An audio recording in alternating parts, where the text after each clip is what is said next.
Hey folks, this is Tom Nash, and beep beep, the Israelis have done it again. After the beeper operation in Lebanon, taking out the vast majority of the entire command structure of Hezbollah.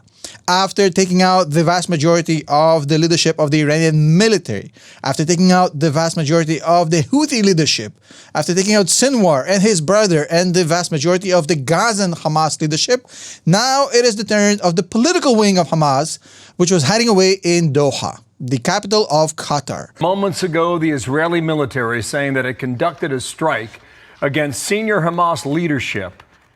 Multiple explosions reported not in Gaza, but in the capital city of Doha in Qatar. The so-called unbiased mediator between the Israelis and Hamas, but clearly everybody knows what Qatar is and what Qatar isn't. And as this story unravels, and we'll get more details as this happens about who actually got taken out. Now, the thing is that just by having this operation on the ground in Qatar, we learned a lot of important stuff about what's going on in the Middle East and mainly what's going on in the United States. Now, this would never have happened without U.S. confirmation and U.S. coordination. There's no conceivable scenario where the Israelis go and bomb a place in Qatar without U.S. confirmation first.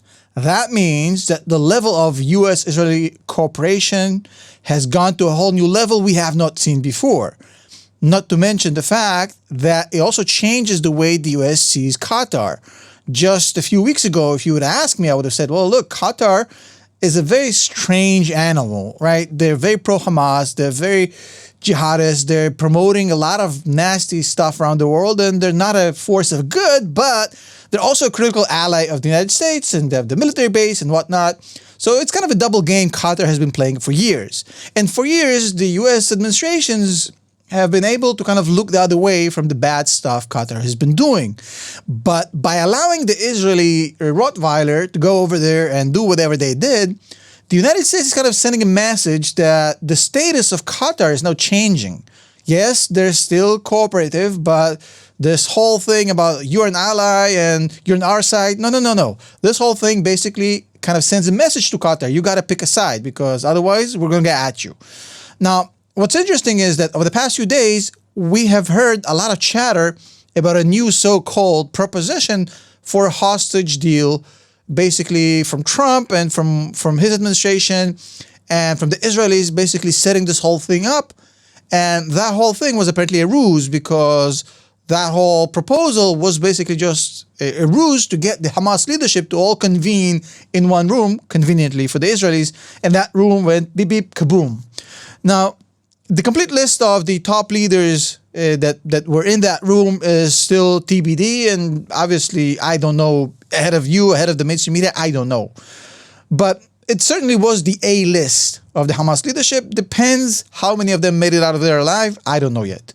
Now, what's interesting here is that I don't think this happens a year ago when Iran had the capacity to hurt the Israelis as a retaliation. But now that Hezbollah has been basically decommissioned and is embroiled in a whole new internal political conflict to survive, Hamas has been downgraded to guerrilla organization locally in Gaza, and the Houthis leadership has basically gone up in flames, and Iran itself is in shambles. So there's no way for the Iranian regime to generate any sort of retaliation to this as a response. So the Israelis are basically working with complete immunity here because they have the U.S. confirmation and the lack of response from the Iranians, and that's the perfect setup, right?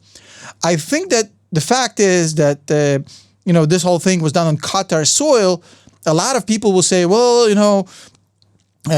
it's not a cool thing to bomb in a sovereign country and whatnot.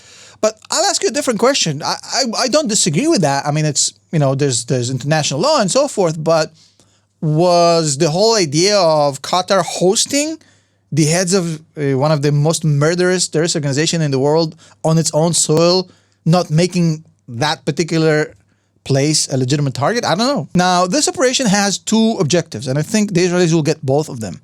Number one is cut off the oxygen from the local Hamas terrorists by essentially cutting off their supply chain from Qatar, the money supply chain, the logistics and all. And essentially, they've just achieved that by taking out the people who are supposed to send money. The other point here, I think, is more geopolitical. I think the Israelis, by doing so, essentially eliminate Qatar from being a potential mediator going forward.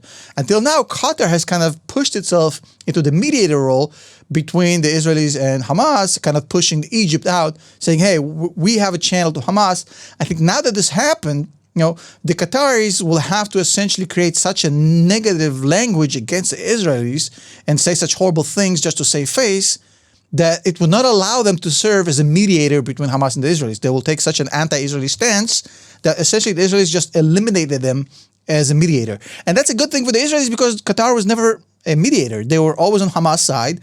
And now that they've eliminated them, the vacuum will have to be filled by somebody else. And most likely it will be Egypt, which is highly influential by the United States and Trump, which would be a lot easier and more manageable for the Israelis and the US. So overall, I have to say that they get a very high score, both on the geopolitical stage and the logistical stage. They cut off the oxygen from the Hamas. They essentially pushed Qatar out of the negotiations, and they've shown that the US and the Israelis will no longer accept the Hamas-Qatar relationship as a viable thing, and that has to end. I think it's pretty cool, and I think it's interesting to see exactly how this thing plays out next. Let me know below if you want me to make more videos. I only come out here when things happen, and as it stands, this is worth my time. But if you want me to jump on here more often, let me know in the comments below. I'll see you next one. Peace.